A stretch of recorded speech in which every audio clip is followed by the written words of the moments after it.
Oi pessoal, tudo bem? Hoje eu venho trazer uma discussão aqui pra gente sobre uma questão que está em pauta no mundo inteiro, que é a questão da inteligência artificial, que a gente pode abreviar também pelas siglas IA, né? Em inglês é AI, a abreviação. Mas a questão que eu trago aqui hoje é o seguinte: toda vez que a gente pergunta se alguma coisa tem limite, quais são os limites de alguma coisa, é questão da gente pensar com mais cuidado, porque toda vez que a gente fala de limite, vem a questão da regulamentação, né? Então, quais são os limites da inteligência artificial?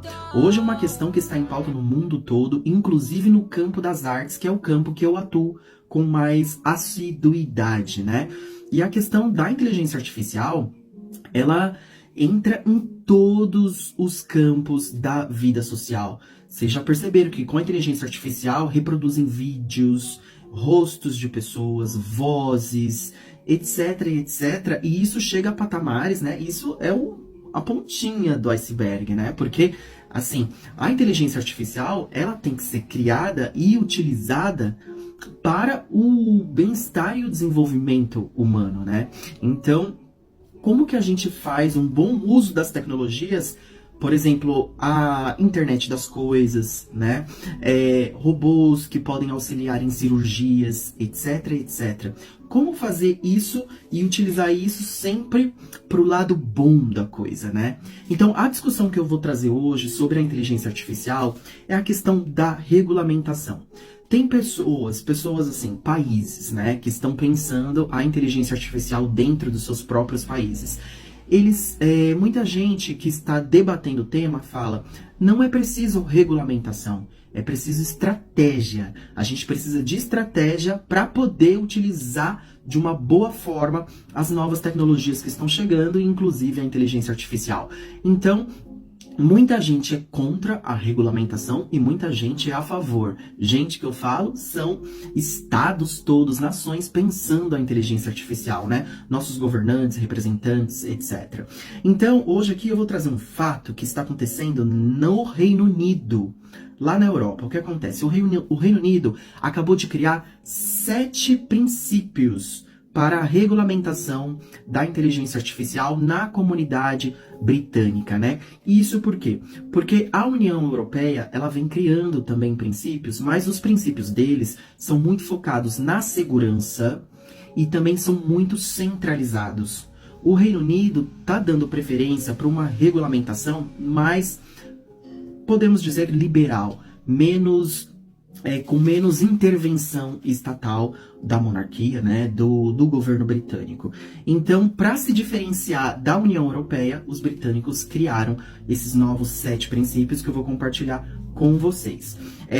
Eu vou falar em inglês e em português, porque tem palavras desses princípios que não são traduzidas, mas a gente pode trazer uma compreensão destas palavras, tá? Por exemplo, accountability. Accountability é como se fosse, a gente chama accountability, porque aqui no Brasil, quando a gente fala de políticas públicas, por exemplo, a gente absorveu a accountability por esse nome, então ela não tem uma tradução. Mas a ideia da accountability é uma prestação de contas pelo que é feito.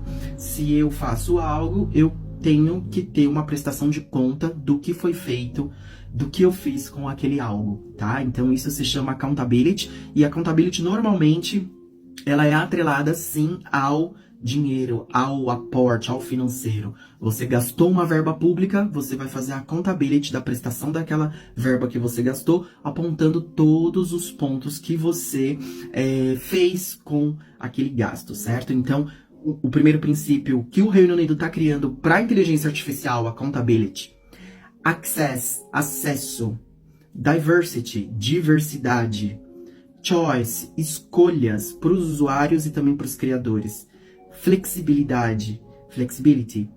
Fair dealing. O fair dealing é como se fosse um tratamento justo, né? Dessa rede de tecnologias. E transparency, transparência, ok? Esses são os 7 princípios que o Reino Unido criou e está tentando colocar em prática, né? Para dá mais ênfase nos seus interesses em detrimento ao da União Europeia. Agora, eu trouxe aqui uma fala de um pesquisador da Universidade do Oeste de Sydney, na Austrália. Ele se chama Luke Mann. O Luke Mann, ele deu uma entrevista falando que esses princípios éticos da inteligência artificial, eles são ineficazes, ou até o momento não é possível ver desenvolvimento a partir disso, né? Os benefícios desses princípios éticos. E ele fala o porquê. Ele fala que esses princípios, eles falham em mitigar a desigualdade racial, social e os danos ambientais causados, né, por essas ações novas, né, que nós humanos, vem fazendo aqui na nossa natureza, né? Então ele fala que as tecnologias de inteligência artificial, esses princípios, eles não são eficazes em nenhum senso lógico, em nenhum ponto de vista lógico. Esses princípios aplicados geram benefícios até então. Isso a gente tem que ver a longo prazo, né? Com o desenvolvimento, se vai regularizar, se não vai, se a gente vai debater mais sobre isso, ou também se é melhor utilizar com estratégias, né? Educar a população, né? Nossos alunos, nossos jovens, a saberem utilizar a tecnologia a nosso favor, a inteligência artificial, né? Chegar lá, né? Quando a gente começar a utilizar aqueles óculos de realidades aumentadas, etc, etc, são muitas novidades que estão chegando e elas são atreladas umas às outras, né? E como utilizar isso para o nosso avanço, para o nosso benefício, certo? É essa discussão que eu queria trazer hoje pra gente aqui. Tenha uma ótima semana, até mais, a gente se vê.